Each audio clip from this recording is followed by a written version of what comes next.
আসসালামু আলাইকুম এভরিওয়ান। আমাদের ওয়ার্ডপ্রেস ওয়েব ডিজাইন কোর্সে আপনাদের সবাইকে স্বাগতম।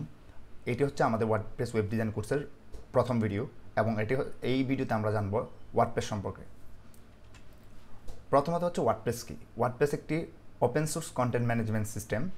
কন্টেন্ট ম্যানেজমেন্ট সিস্টেম কি? কন্টেন্ট ম্যানেজমেন্ট সিস্টেম হচ্ছে আমরা একটা ওয়েবসাইটের মধ্যে বিভিন্ন ইমেজ থাকে, পোস্ট থাকে, তারপর হচ্ছে প্রোডাক্ট থাকে। সো আমরা এই প্রোডাক্ট অথবা পোস্টগুলো যেভাবে ম্যানেজ করব, যেই মাধ্যমে ম্যানেজ করব, ওইটাকে বলা হয় হচ্ছে কন্টেন্ট ম্যানেজমেন্ট সিস্টেম।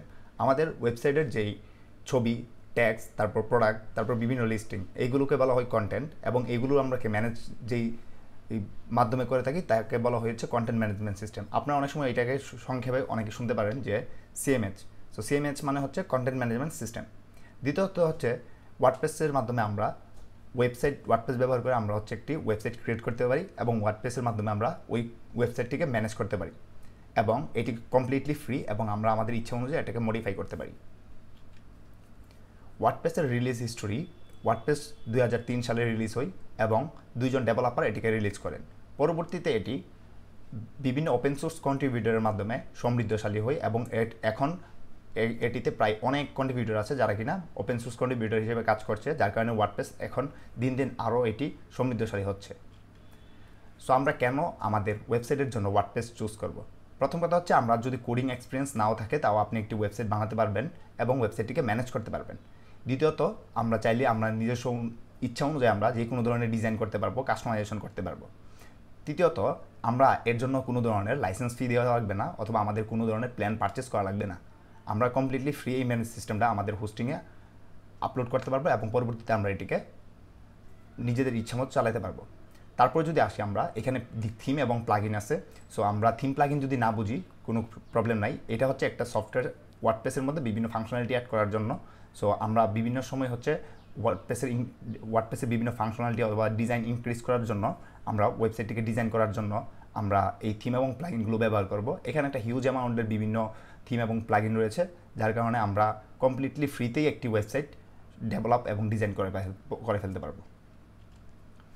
তারপর যদি আসি আমরা কমিউনিটি সাপোর্ট, যেহেতু ওয়ার্ডপ্রেস অনেক পুরাতন এবং এইখানে প্রায় এই ওপেন সোর্স কন্ট্রিবিউটরের সংখ্যা অনেক বেশি, যার কারণে আমরা যে কোনো ধরনের প্রবলেমে যদি পড়ি, আমরা যে কোনো ডেভেলপার, ডিজাইনার অথবা ইউজারের কাছ থেকে কমিউনিটি সাপোর্ট পাবো। এটা হতে পারে ফেসবুক পেজ অথবা ফেসবুক গ্রুপ অথবা বিভিন্ন ইউটিউব টিউটোরিয়ালের মাধ্যমে, অথবা আমরা বিভিন্ন ব্লগ পোস্ট পরেও কিন্তু আমরা এই সম্পর্কে জানতে পারি। ওয়ার্ডপ্রেসের স্ট্যাটিস্টিক যদি দেখি, আমরা বর্তমানে ওয়ার্ডপ্রেসের প্রায় 43 থেকে 44% পৃথিবীতে যত ওয়েবসাইট আছে এর 43-44% হচ্ছে ওয়ার্ডপ্রেস দ্বারা বানানো, যার কারণে বুঝতেই পারছেন যে ওয়ার্ডপ্রেস কত বড় একটা মার্কেট শেয়ার নিয়ে রাখছে। অ্যান্ড হচ্ছে আমরা যদি চিন্তা করি যে বিভিন্ন ধরনের ল্যাঙ্গুয়েজ আছে, যেগুলো যেমন হচ্ছে বাংলা, ইংলিশ অথবা অ্যারাবিক, আপনি যে কোনো ল্যাঙ্গুয়েজ হচ্ছে আপনি ওয়ার্ডপ্রেস ব্যবহার করতে পারবেন। তারপর এটা মার্কেট শেয়ার যেহেতু অনেক পুরাতন এবং এটা ডে বাই ডে ইনক্রিজ হচ্ছে। এখন ওয়ার্ডপ্রেস দ্বারা আমরা কী ধরনের ওয়েবসাইট বানাতে পারি? ওয়ার্ডপ্রেস প্রথমত তৈরি হয়েছে ব্লগ পোস্ট অথবা ব্লগ ম্যানেজ করার জন্য, কিন্তু এখন ওয়ার্ডপ্রেসে এত ফিচার আসছে, যার কারণে আমরা ওয়ার্ডপ্রেস দিয়ে প্রায় সব ধরনের ওয়েবসাইটই বানাতে পারি। যেমন হতে পারে বিজনেস ওয়েবসাইট, হতে পারে ই কমার্স, যেরকম হচ্ছে দারাজ অথবা ইভালির মতো ওয়েবসাইট। তারপর আপনার পার্সোনাল পোর্টফোলিও ওয়েবসাইট বানাতে পারেন, মেম্বারশিপ ওয়েবসাইট বানাতে পারেন, অথবা আপনার নিজের ইচ্ছা অনুযায়ী যে কোনো ধরনের মোটামুটি অলমোস্ট সব ধরনের ওয়েবসাইটই বানানো যায়। তারপর আমরা যদি আমাদের সার্ভারে ওয়ার্ডপ্রেস ইনস্টল করি, তাহলে আমরা এরকম একটি ড্যাশবোর্ড বা ইন্টারফেস দেখতে পাবো, যেখান থেকে হচ্ছে আমরা আমাদের পোস্টগুলো, পেজগুলোকে ম্যানেজ করতে পারবো।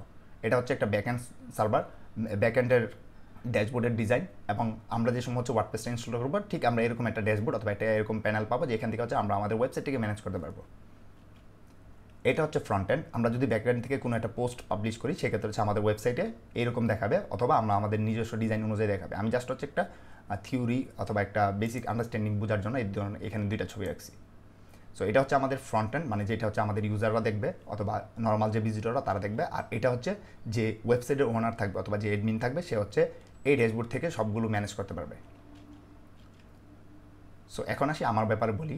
আমি একজন আপার টপ রেটেড ফ্রিল্যান্সার, যার কারণে আপনি আমার কাছ থেকে যেই তথ্যগুলো পাবেন সবগুলো ভ্যালিড, এবং আমি যেইগুলো নিজে শিখেছি এবং আমার নিজের যেই ইউজার এক্সপিরিয়েন্স, ওইটা থেকে আপনাদেরকে বিভিন্ন সময় বিভিন্ন গাইডলাইন দেওয়ার চেষ্টা করব।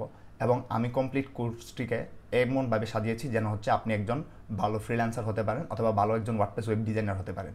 পরবর্তীতে আপনি চাইলে আপনার বিভিন্ন স্কিলগুলোকে কাজে লাগিয়ে ওয়ার্ডপ্রেসকে আরও সমৃদ্ধ করতে পারেন এবং আমি চেষ্টা করব সম্পূর্ণ কোর্সের মাধ্যমে আপনাদেরকে ওয়ার্ডপ্রেসের একটি ক্লিন ধারণা দেওয়ার জন্য। আশা করি আপনারা আমার কাছ থেকে ভালো কিছু শিখতে পারবেন, যার কারণে আমার এই কোর্সটি করা। এবং আমি চেষ্টা করব প্রত্যেক দিন একটা করে ভিডিও দেওয়ার জন্য এবং পুরো 100 অথবা 100-র উপরে ভিডিও বানানোর জন্য, শুধুমাত্র ওয়ার্ডপ্রেসের উপরে। এর জন্য আপনাকে কোনো ধরনের কোডিং শেখা লাগবে না, like HTML, CSS, JavaScript.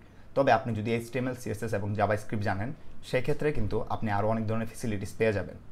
So আমি এই কোর্সটি একদম বিগিনার ফ্রেন্ডলি করে বানাবো, যেন হচ্ছে আপনারা যারা এর আগে ওয়ার্ডপ্রেসের সম্পর্কে কিছুই জানেন না, তারাও যেন হচ্ছে ওয়ার্ডপ্রেসের মাধ্যমে ওয়েবসাইট বানাতে পারেন।